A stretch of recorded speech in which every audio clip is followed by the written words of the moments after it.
Ano tayo ngayon? One seat apart. Hindi naman dahil sa COVID, pero maraming wala.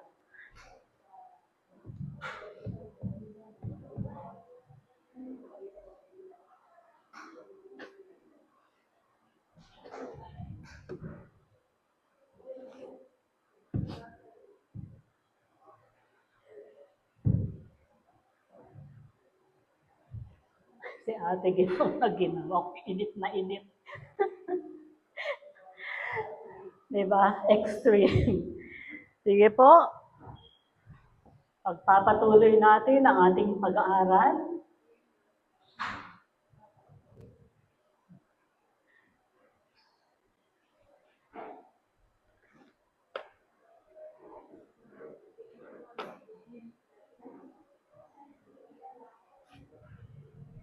Dali lang po at hindi pa matigaw ang aking luha.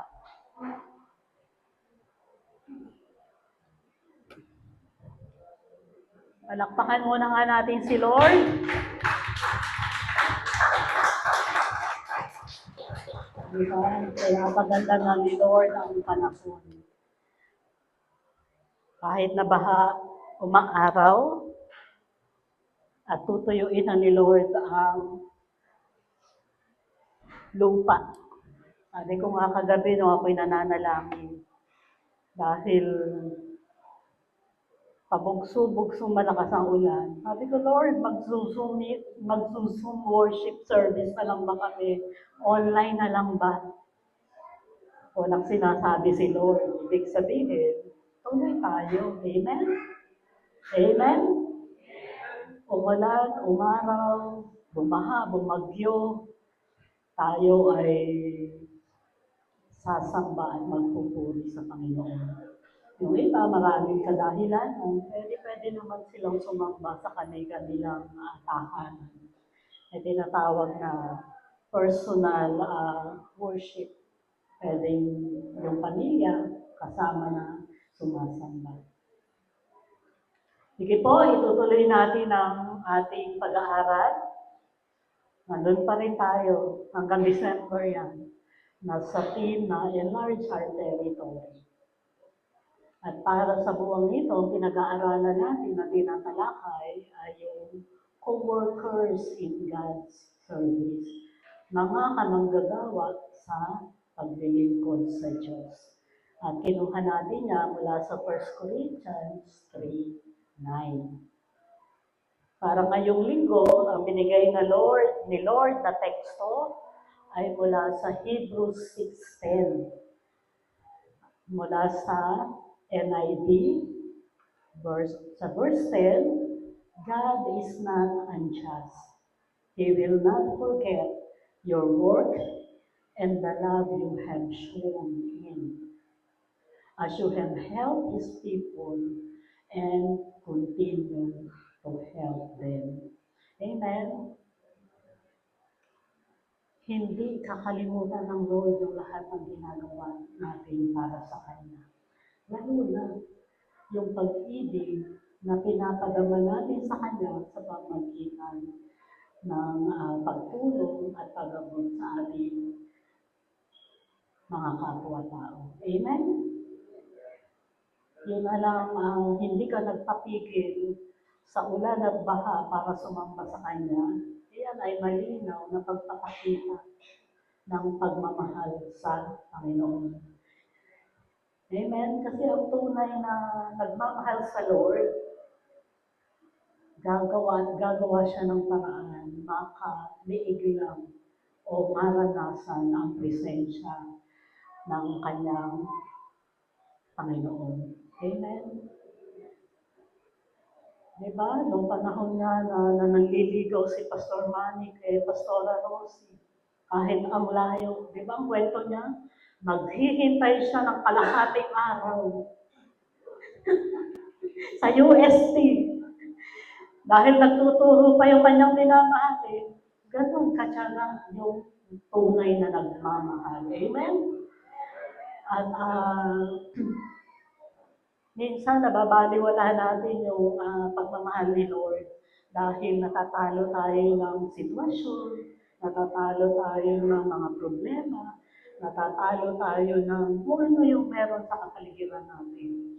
Pero ito ay maliwanag at dapat nating tandaan, basahin natin sa Tagalog, makatarungan ng Diyos.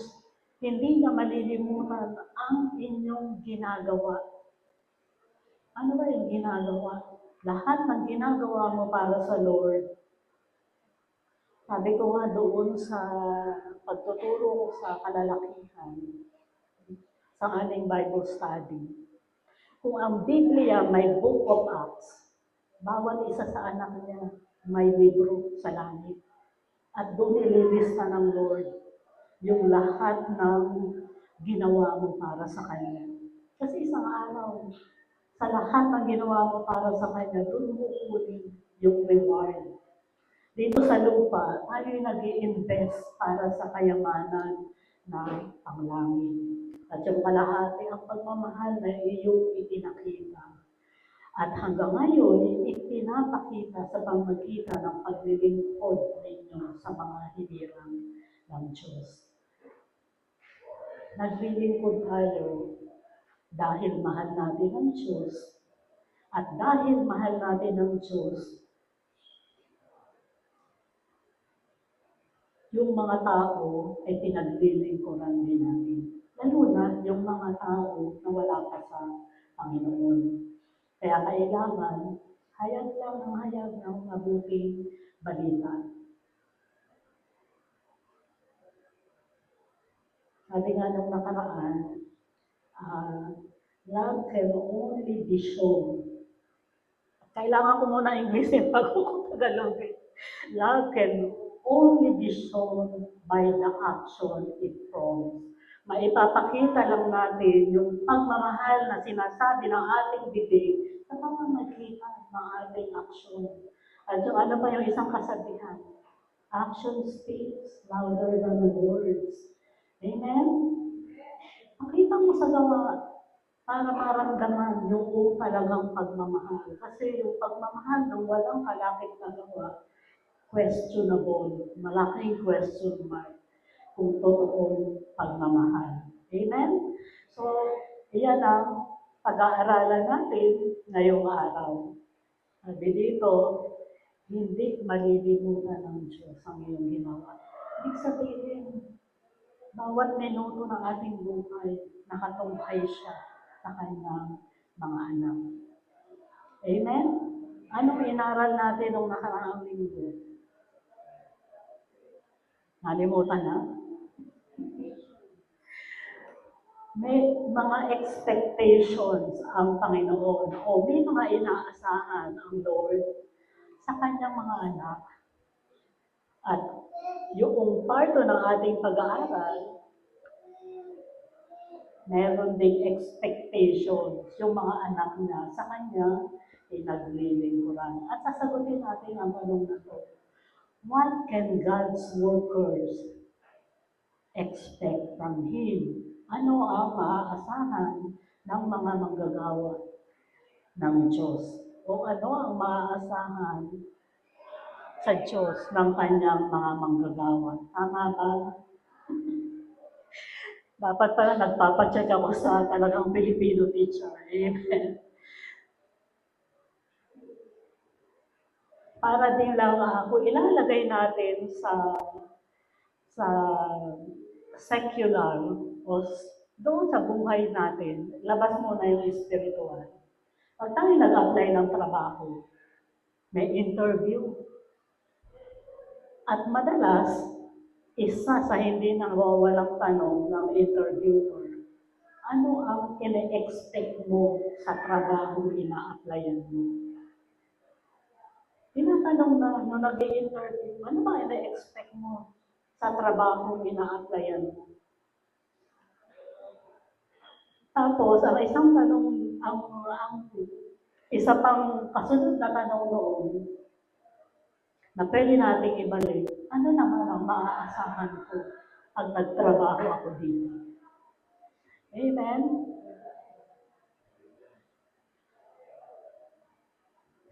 Sa trabaho sa mundo, merong job description. ang kumpanya na, ayan, listahan lahat ng gagawin mo. Ano yun yung expectations niya? Pero sa kalahati nun, may ino-offer din ang kumpanya. Ito naman, pag nagtrabaho ka ng ayos, ito naman ang mangyayari sa iyo. Ito matatanggap mo sa kumpanya. Ito ang mga benepisyo mo sa kumpanya. Amen? At kung ilalagay natin yan sa spiritual context o konteksto, hindi nalalayo. Sabi ko nga nung nakaraan,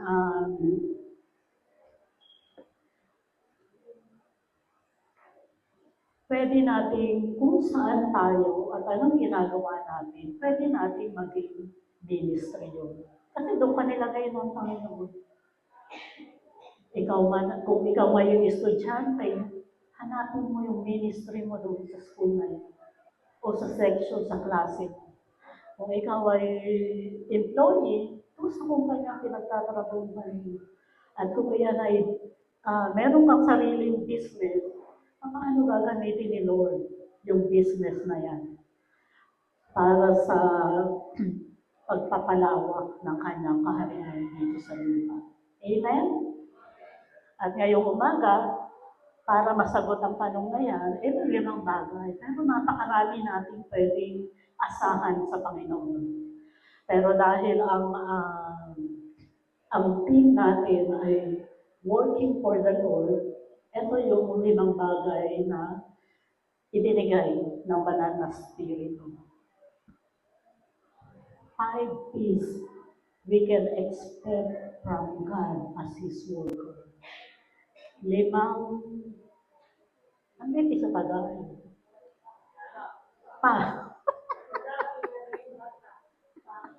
Sorry. Sorry. Talagang pinag-isipan.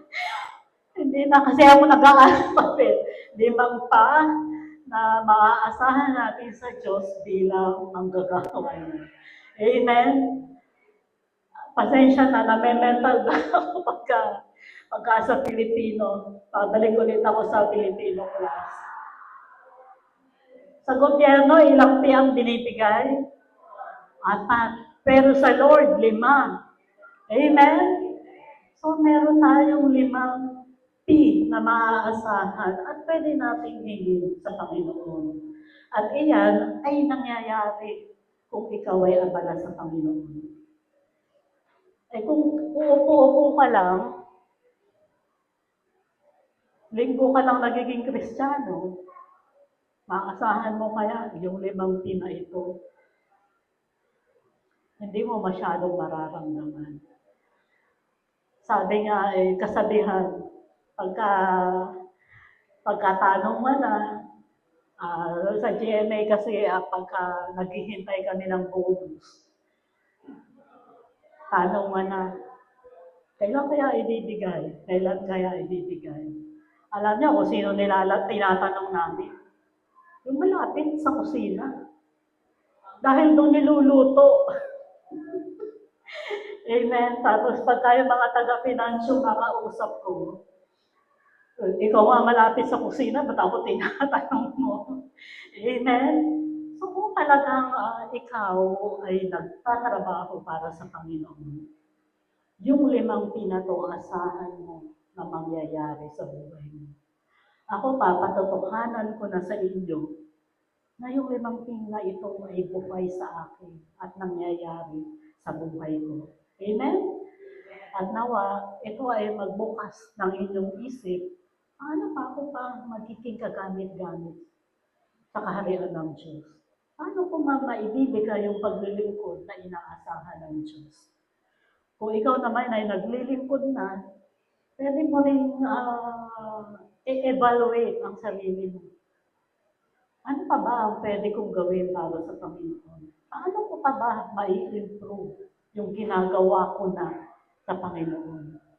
Amen? Dahil darating ang panahon, meron tayong performance evaluation. Tayo haharap sa Panginoon at iuulat natin. Iuulat natin yung nagawa natin para sa Kanya. Sabi ko yung kanina, may akla tayo doon na kung saan lista ng lista. Lista ng lista sa araw-araw. May nailista kaya? Kung meron kang 7 araw sa isang linggo, ilan kaya ang nailista ng Lord? Amen?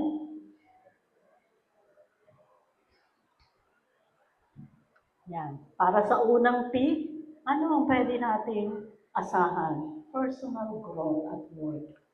Personal na paglago sa trabaho.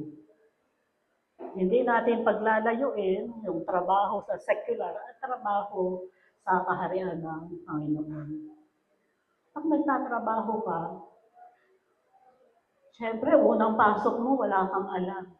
Dadaan ka sa training, aalamin mo kung paano ginagawa yung mga bagay-bagay. Magpapatrain tayo sa banal na spirito. At saan tayo pangunahin na binibigyan ng training? Sa salita ng Diyos. Kasi dapat matutunan muna natin yung hayag na salita ng Diyos. Dahil sa hayag na salita ng Diyos, nagbibigay ang Panginoon ng personal pang kapahayagan. Yung personal na mensahe.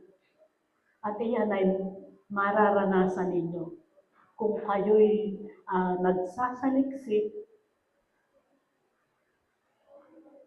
at nag-aaral ng kanyang salita. Dahil ang Panginoon, hindi siya magkakait. Sabi na nga, nang umalis siya, pagpakit ng langit, you will receive power when the Holy Spirit comes into you. Tatanggap kayo ng kapangyarihan sa pamagitan ng banal na Spirito. Kaya wala tayong dahilan na hindi ka lalago. Amen? Wala tayong dahilan para sabihin, hanggang dito lang ako, Lord. Kasi kung ganyan ang kaisipan ng lahat ng mananampalataya, ay walang pag-asang paglago na mangyayari sa kanyang iglesia. Amen? Kasi walang kikilos. Ito lang kaya ko, di hanggang dito, walang nag-take risk. Kailangan may paghakbang.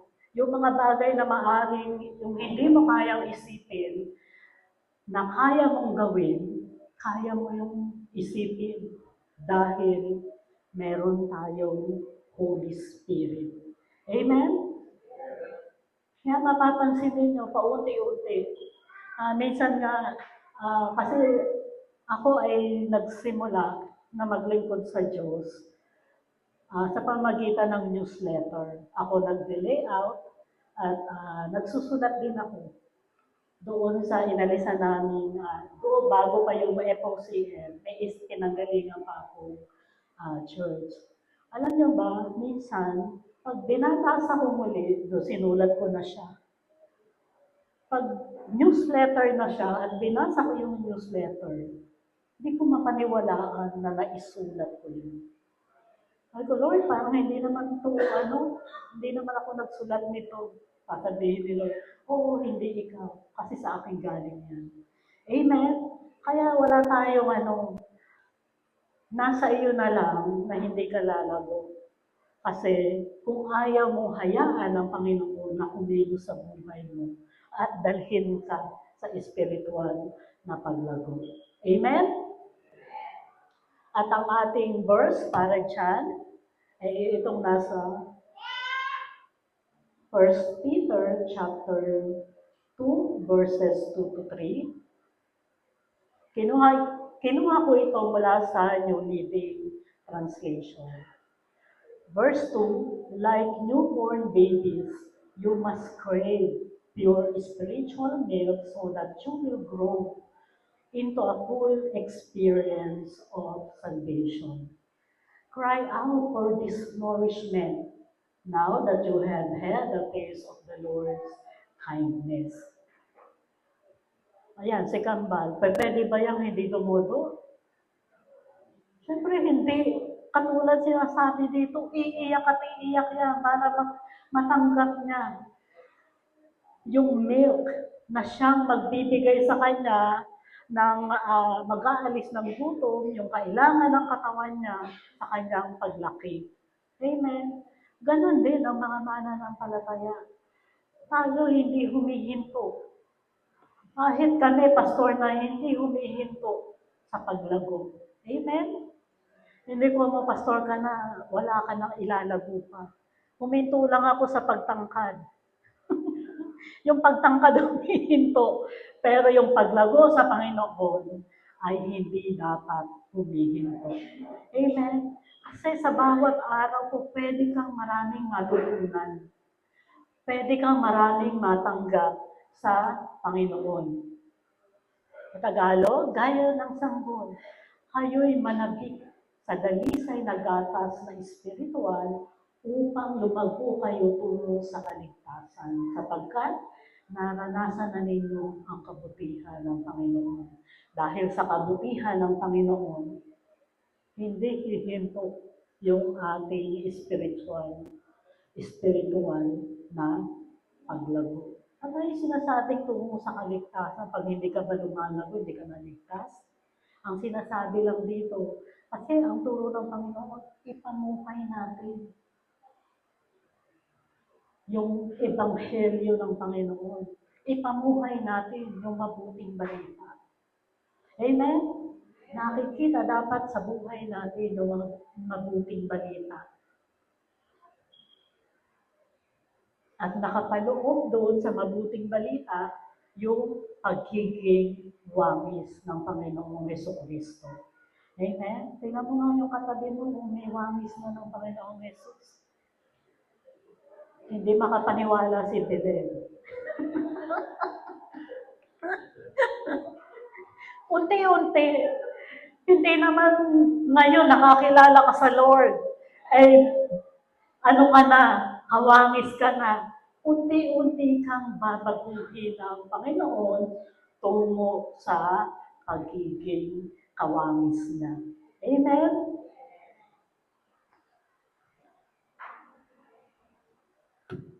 Dako tayo sa number 2. Dahil lumalago ka, mararanasan mo yung promotion at work.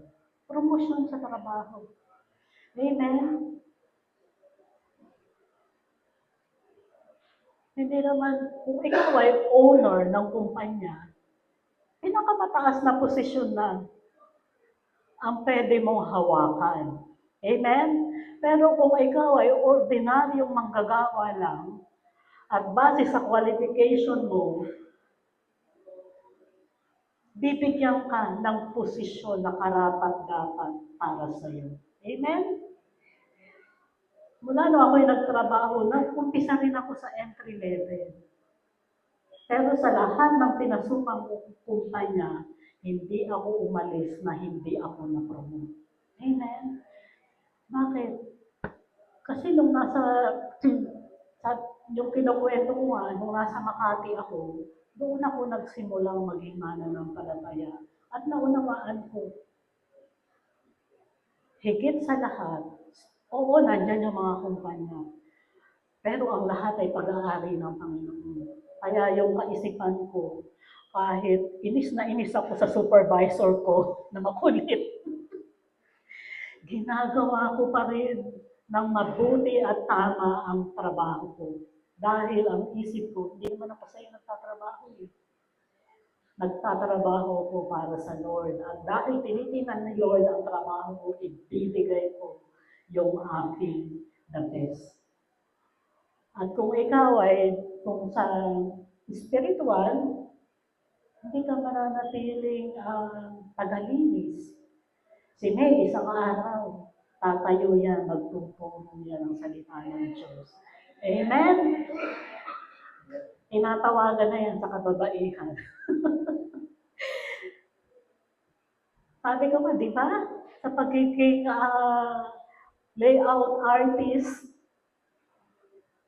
at sa pagiging writer, inakyat ng Lord yung posisyon. Hindi lang ako inaakyat ng Lord sa aking trabaho sa secular, kundi maging sa kanyang kaharian, sumasabay yung promotion ng Panginoon. Bakit? Bakit alam mo sa lahat ng bagay si Lord ang kumikilos. Kung hindi ka nagpapabaya sa trabaho mo, ginano na doon sa trabaho mo para kay Lord. Amen? Kahit walang tulog, kahit walang pahinga, para kay Lord, todo dapat ang ibinibigay natin. Amen? Amen? Ano ang verse natin para dyan? Sabi dito sa 1 Peter chapter 5, verse 6, so humble yourselves under the mighty power of God, and at the right time, He will lift you up in honor. Hindi ka lang itataas. May kasamang honor. Ibig sabihin, hindi yung honor ay nandoon lang sa mga opisyal ng gobyerno na kahit tiwali ay binibigyan pa rin ng honor. Na may isa akong experience, wala na sa GMA, ito yung tao, mataas ang posisyon niya, Senior Vice President. Na yung posisyon niya, dahil mataas, hindi siya bumababa ng level.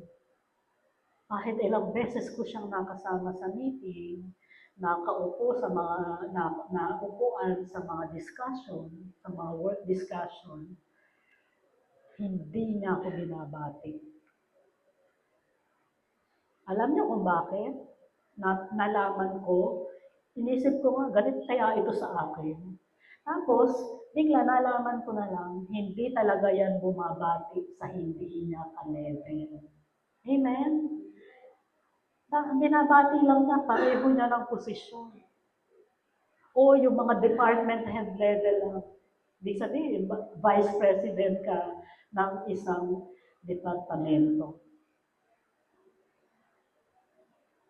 Tapos minsan na kasama ko siya sa meeting, nakita niya na yung CEO ngayon,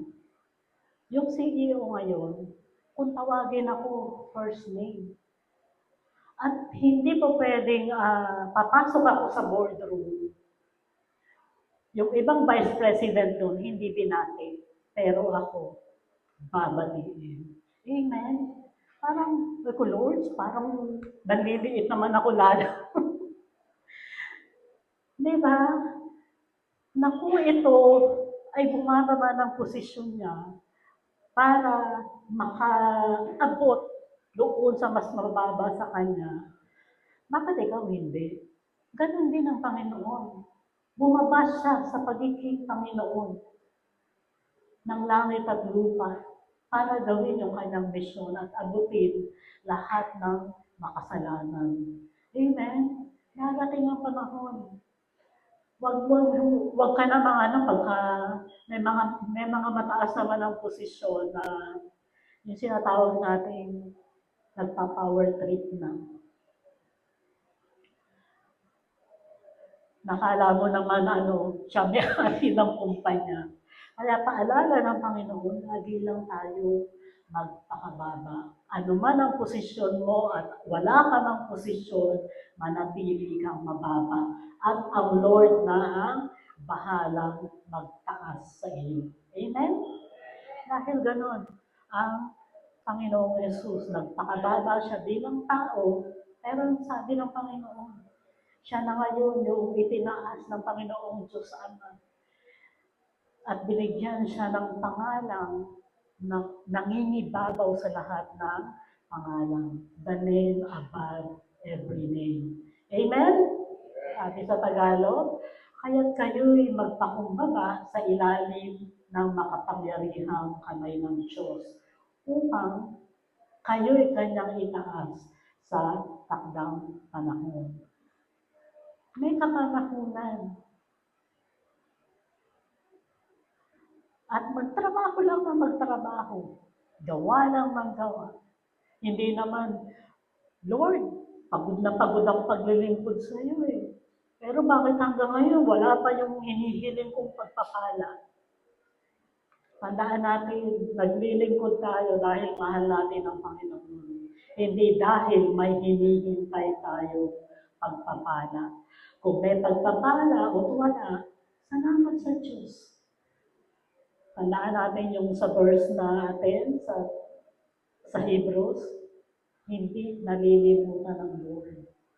Maghintay lang tayo. Matuto lang tayong maghintay at magtiwala habang naghihintay. Amen? At para sa pangatlo, prosperity at work. Kaunlaran sa trabaho.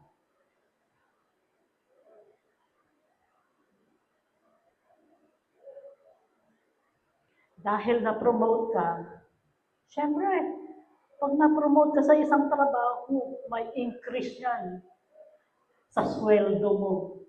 Amen? May increase yan sa sweldo mo.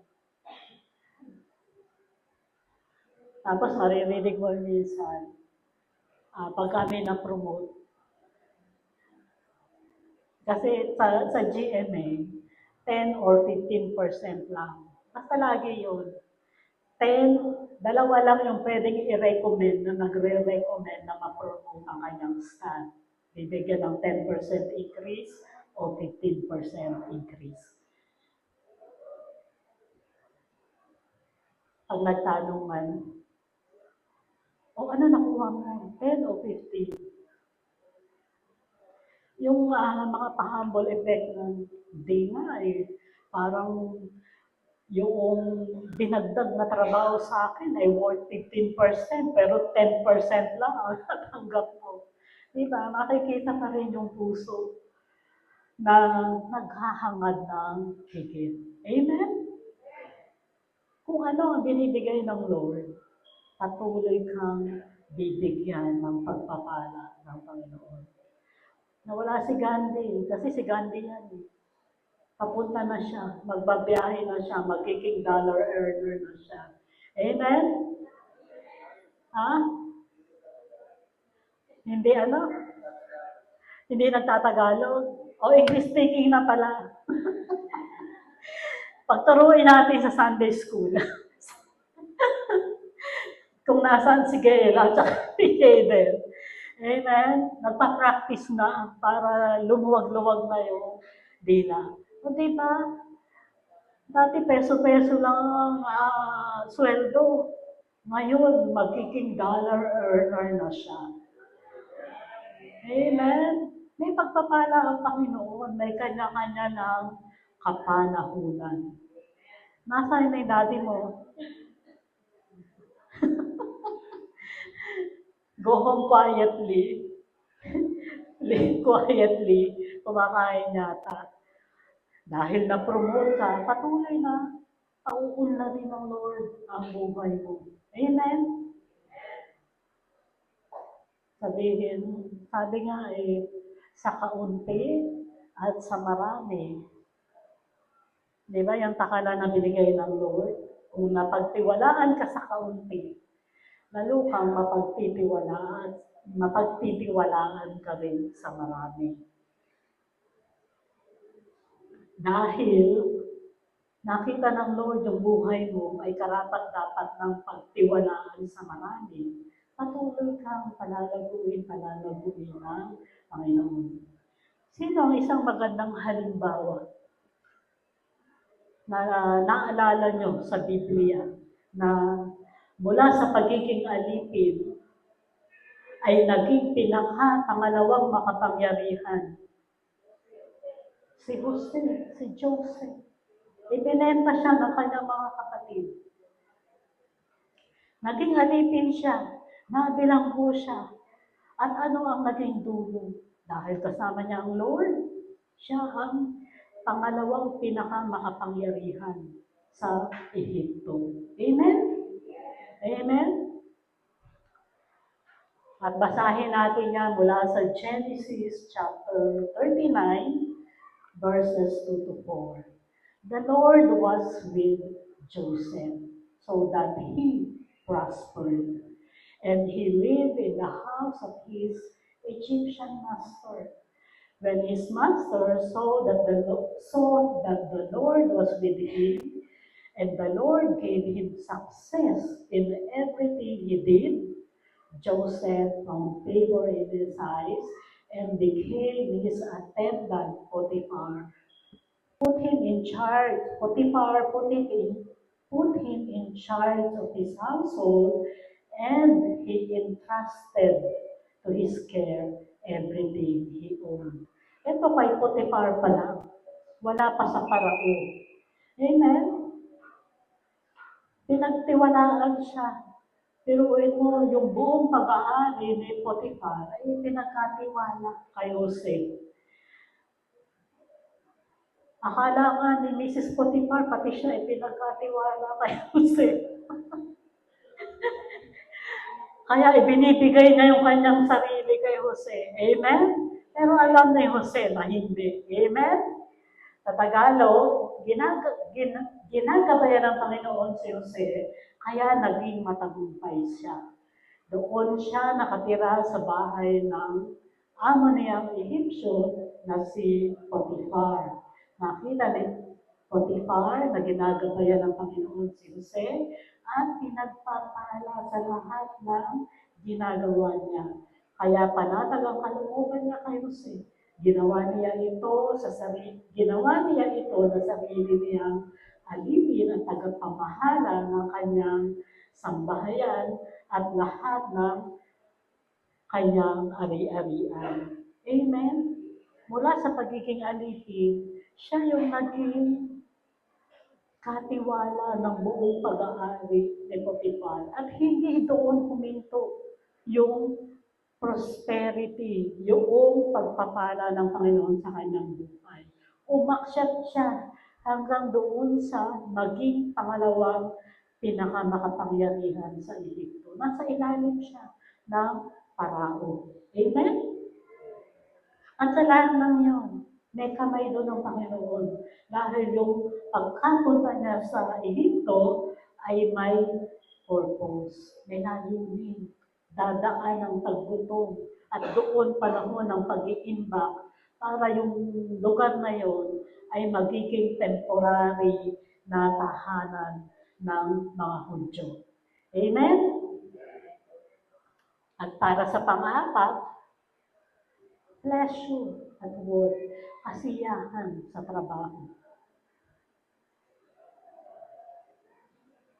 Nandyan yung growth, nandyan yung promotion, at nandyan yung prosperity. At pag nandyan yung lahat ng yun, ma-enjoy mo ang trabaho mo. Amen? Natin nga pag mahal mo yung trabaho mo, ma-enjoy mo siya. Dagdag na lang kung ano yung nakukuha mo sa ginagawa mo o sa pinagtatrabahuhan mo. Kailan lang ay papunta na ako sa 26 years. Magbe-birthday na kami ni Kim ng 26. Work anniversary ko sa GMA, birthday na. Amen? Pero magkakaroon kami ng General Assembly. Ako ay bibigyan pa lang ng Loyalty Award for 25. Kasi may cut-off. Ang cut-off yung anniversary ng GMA, June. So, ang cut-off noong binibigyan ng award ay June 30. Kaya pasok pa ako doon sa 25. Kahit nagpas na ako sa 25 years. Kaya ang tanong, interview siya, so isushoot. Ang tanong, paano nakatulong sa'yo ang kumpanya? At ang pangalawang tanong,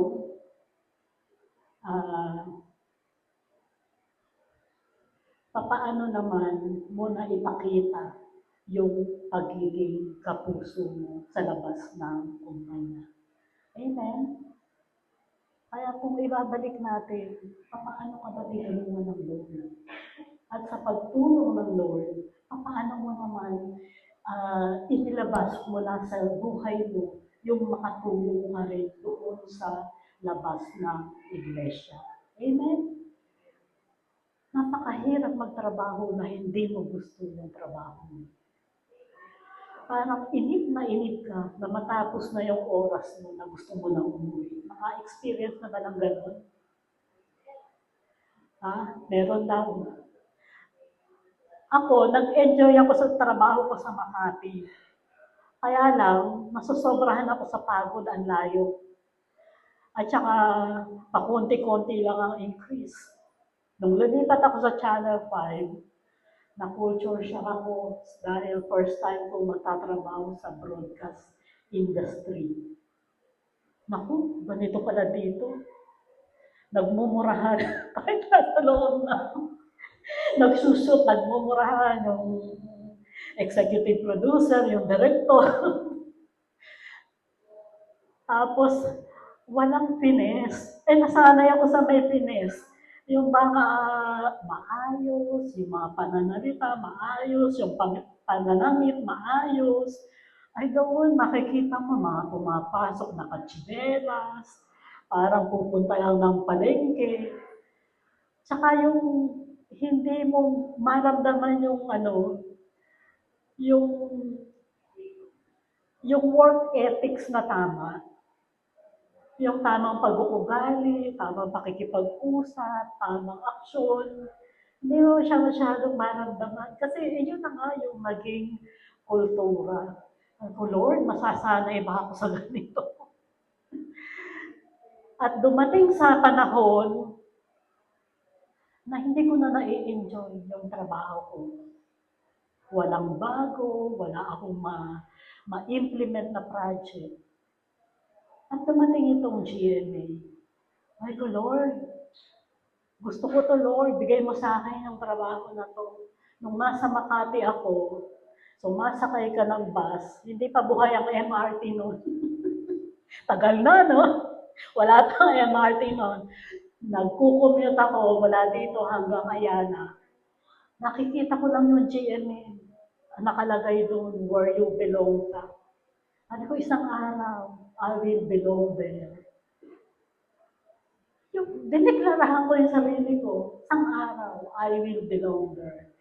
Madalas naman ako nanonood sa Channel 7. At dumating yung panahon na yun, na medyo malayo doon naman sa GMA, ramdam mo yung corporate na setting. Sa taping, iba sila, pero sa opisina, maayos. Sabi nga, talagang ramdam mo naman yung pagiging kapuso. Amen? Hindi lang kapuso, kapamilya at kapatid. Dahil hindi naman ako tatagal ng papunta na ng 26 years kung hindi ko na-enjoy yung trabaho. Parang pag na-enjoy mo yung ginagawa mo, ang bilis. Ang bilis ng oras. At saka may sense of fulfillment. Yung may ginawa kang proyekto na gumagana na ngayon, iba yung pakiramdam. Salamat, Lord. Kasi ako yung nag-umpisa na magkaroon sila ng library at saka archives. Kung ano meron ang GMA ngayon na maayos na repository ng lahat ng programa, pinaghirapan namin yun kasama na yung aking team. Amen? Sabi nga it's fulfilling and yet rewarding. At marahil, isa yun sa dahilan bakit ganun yung pagtingin sa akin ng CEO ngayon. Dahil alam niya, halos sabay kaming dumating sa GFA. 1999. Siya, nag-o-observe pa lang, wala pa siyang hinahawakang posisyon. Tapos maglo-launch ng international channel. Bigla, naghanap sila ng content. Ano bang meron tayo na content ngayon? Amen? Sabi ko, salamat po, Lord. Dahil kahit matagal ka na, merong panibagong ibibigay sa Lord para ma-excite ka sa ginagawa mo. Amen? At ganun din sa spiritual na paglilingkod sa Lord. Yung may makita ka rito na bagong attend o may bagong sumasama sa Bible study, in a sense, it is sabi nga, nakakataba ng puso. Amen. Salamat po, Lord, dahil humihipo ko, nagbubukas ka ng mga puso para makilala ka. Amen? Anong sabi ng salita ng Diyos? Psalm 128 verse 2. You will enjoy the fruit of your labor, and how joyful and prosperous you will be. Nag-e-enjoy ka, kaya kaya ka nagiging joyful. Dagdag na lang yung pagiging prosperous, yung prosperity, dagdag na lang yun. Siyempre, sino ba naman ang hindi nais na nagkakaroon ng dagdag na sweldo taon-taon? Di ba masaya yun? Pag madami ang benta, di ba masaya yun? Sister Tess? Amen? Sabi nga, Lord, sa'yo yung business na to. Ikaw ang may-ari nito. Pagbubutihan ko po, gabayan niyo ako kung ano ang maging income ng business na to para to sa'yo at para sa kaharian mo.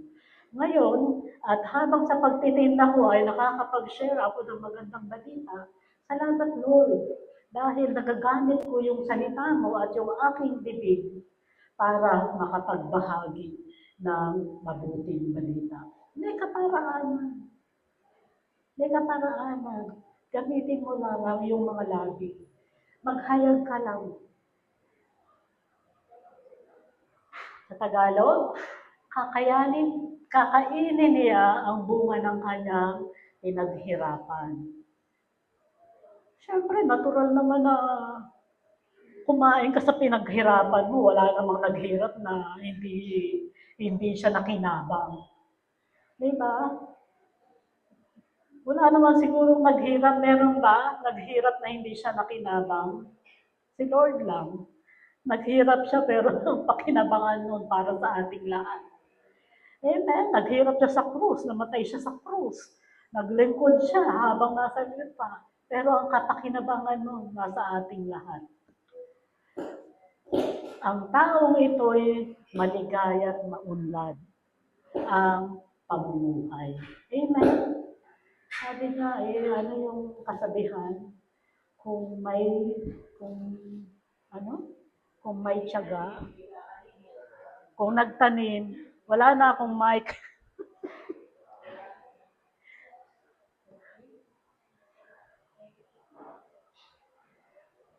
Naubos na yata yung battery.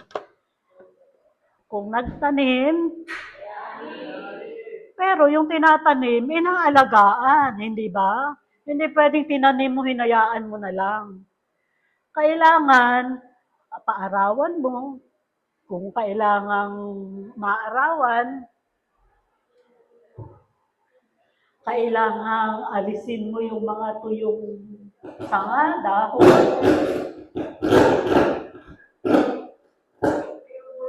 Nasa loob ang kulog. Hintayin natin. Yan. Tatanggalan mo ng mga talahid. Ano ba yung natuto yung mga sanga-sanga, natuto yung dahon. Siyempre, hindi ka lang magtatanim. Kasama sa pagtatanim, yung pag-aalaga. Halimbawa, may sinesyaran ka. Kung ang sinyeran mo, hindi mo na makakilala, nakatabi mo lang sa bus. Siyempre, minsan mo lang yun, katulad nung nag-commute ako, nakatabi ko lang sa bus. Hindi ko inaasahan na maaalagaan ko siya. Ang sinasabi ko lang, magbasa ka ng Biblia, maghanap ka ng isang born-again Christian church. Pero, kung ang tinatamnan mo ng salita ng Diyos ay kakilala mo, kapitbahay mo lang, kasama mo sa bahay, aalagaan mo hanggang dumating yung kaligtasan ng Panginoon. Amen? At pag naligtas na, naging mananampalataya yan, umani ka na. Hindi ka umani ng napakalaking kayamanan. Ito ay priceless. Walang katapat na material na bagay yung makapagdala ka ng kaluluwa para sa Panginoon. Amen? So, may pag-aani. Darating ang panahon, mananampalataya rin. Yung pinagpipray mo, yung patuloy na sinesyaran mo, yung patuloy na inaabot mo sa kapanahunan ng ating Panginoon. Timing ni Lord, hindi mo timing. Hindi tayo patuloy na inuulit natin. Hindi tayo na ang tagapagligtas. Ang Lord ang tagapagligtas. Ang trabaho lang natin ay ipahayag ang mabuting balita. At sa abot na makakaya natin, patuloy natin ipanalangin at patuloy lang na bahaginan ng salita ng Diyos. At yung panglima, syempre ito yung mahalaga rin, peace at work. Kapayapaan sa trabaho. Gaya niyan, nakikita mo ba kung ito ay top executive, maraming pressure yan na tinatanggap sa trabaho. Amen? Minsan nga pagka sa email, yung setting kasi ng email ko, may lumilipad na notification. Alam ko kung sino na yung mga nag-email at pagka may lumilipad dyan na galing sa aming SVP o sa aming CEO, nanginginig pa, nabubuksan mo yun. Ano kaya yung email ni Sir? Amen? Ano lang yan? May sitwasyon, may problema, o may panibagong iuutos. Amen? Dalawa lang yung palagi pag inaabot ka ng nakakataas sa'yo.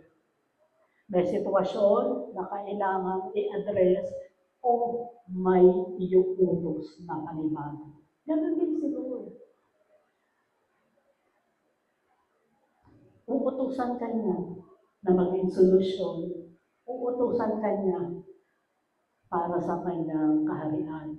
Pero kahit mahirap, may kapayapaan. May kapayapaan. Katulad nga kanina sabi ni Pastor Aris, kahit sobrang lakas ng ulan, talaga namang parang bubutas ng bubong, may kapayapaan ka na makakatulog dahil alam mo na ang Lord ay naging ibabaw sa sitwasyon, na ang Panginoon ay hindi hahayaan na tayo ay mapahamak. Amen? Kaya minsan sasabihin, yung, alam mo yung tao na napipressure sa trabaho, walang focus, sabog ang kanyang pag-iisip.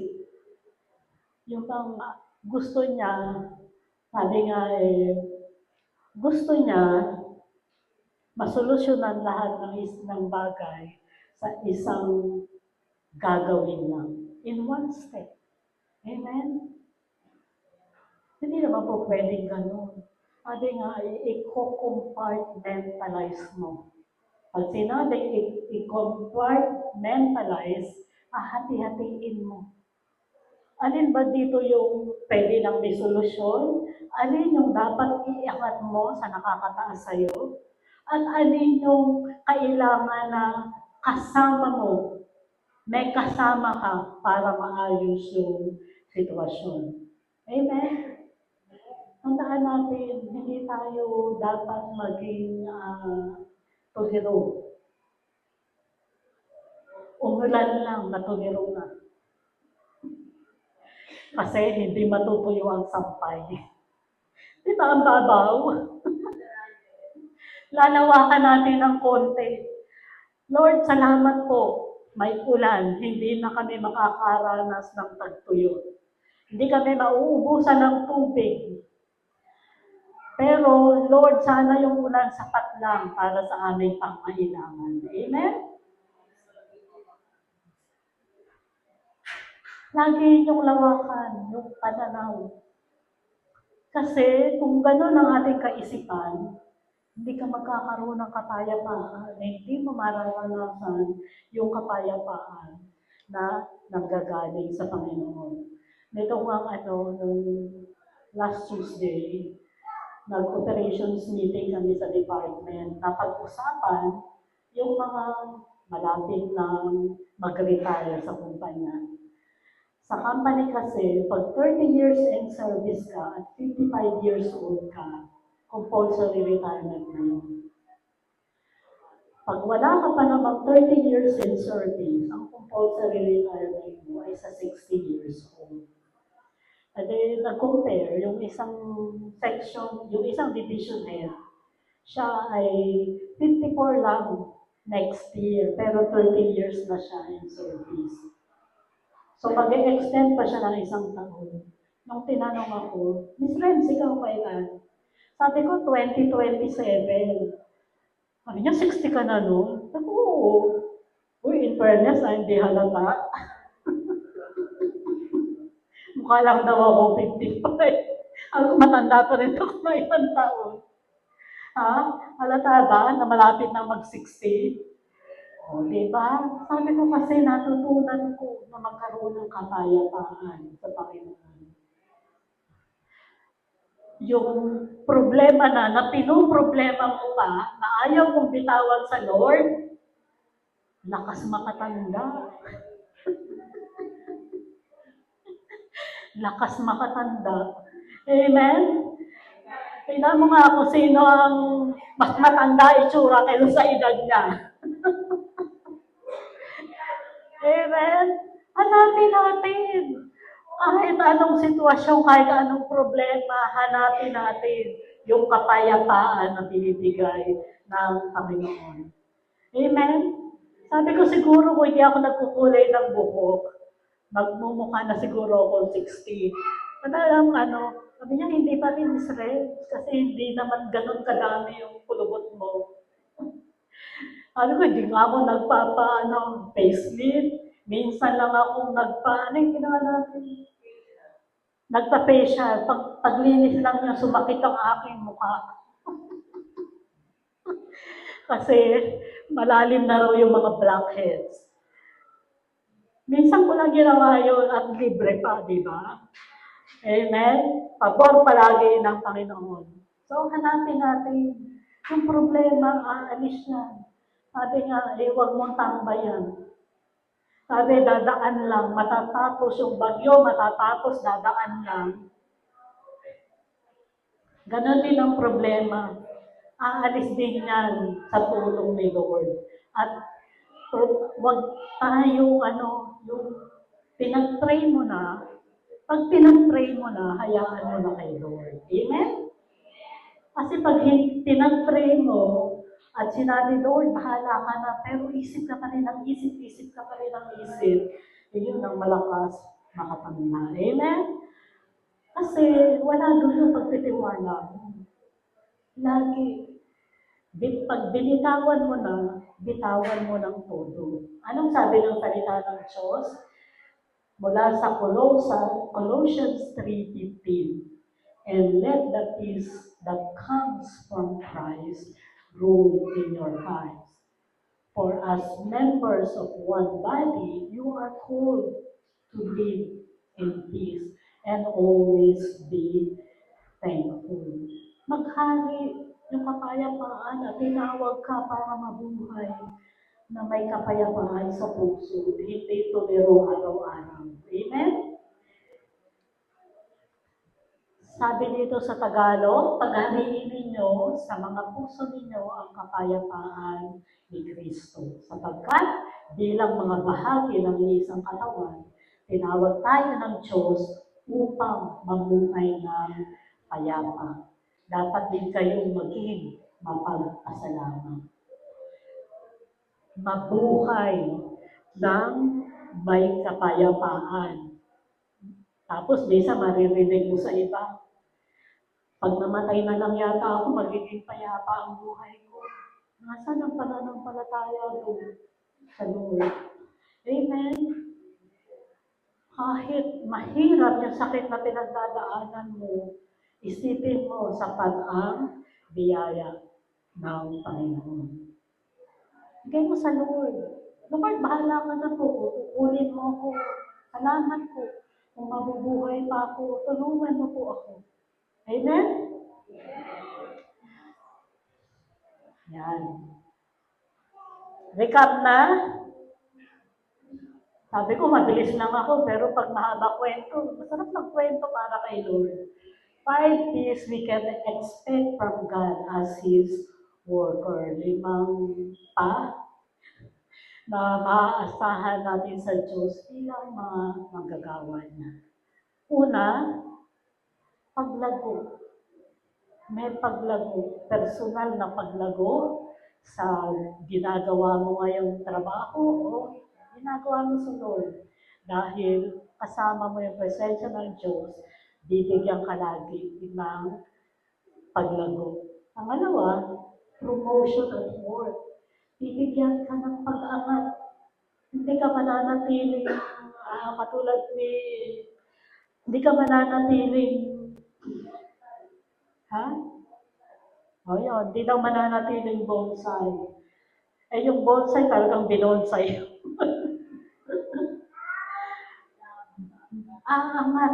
aangat ka. Basta gawin mo lang yung pagbibigay mo ng tama, yung the best na binibigay mo sa Lord, makikita yung ginagawa mo na tama at yung Lord ang kikilos para magkaroon ka ng promosyon. Pangatlo, syempre dahil may promotion, kasama niya, aangat ang sweldo mo, aangat ang buhay mo. Patuloy na dadaloy ang pagpapala sa buhay mo. Pang-apat, syempre, pag marami ka ng pera, sino ba dito ang hindi masaya pag maraming pera?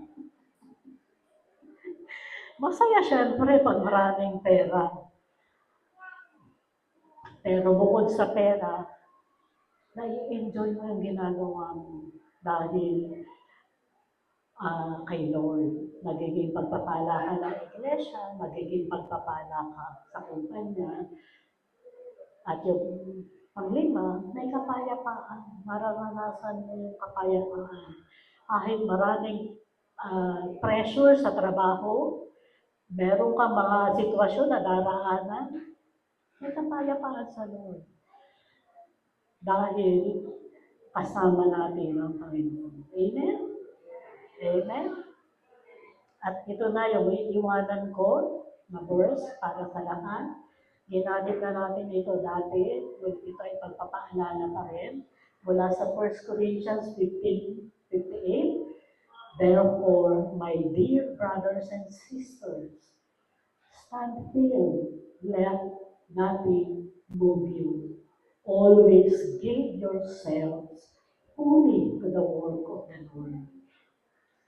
Hindi pwedeng kalahati, hindi pwedeng 1/4, sabi dito buo, fully to the work of the Lord, because you know that your labor in the Lord is not in vain. Sa Tagalog, kaya nga, mga minamahal kong kapatid, magpakatapat kayo at huwag matina.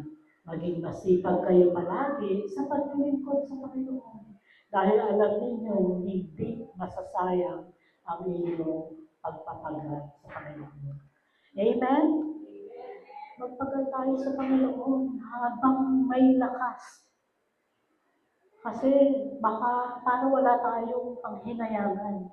Baka kung kailan gusto mong maglingkod, wala ka na palang lakas para sa paglilingkod sa Diyos. Amen? Yung pag sinabing hindi ka na makalakad, pwede ka pa rin maging parte, pwede ka pa rin maglingkod. sa pananalangin. Amen? Pero mas maganda yung, kasi pag nasa bahay ka na lang, puro panalangin. Hindi ka na nakakaharap sa mga ibang tao. Amen? Kaya magpagal tayo para sa Lord. Dahil ano man ginagawa natin sa Lord, hindi masasayang. Amen? Palakpakan natin ang Diyos.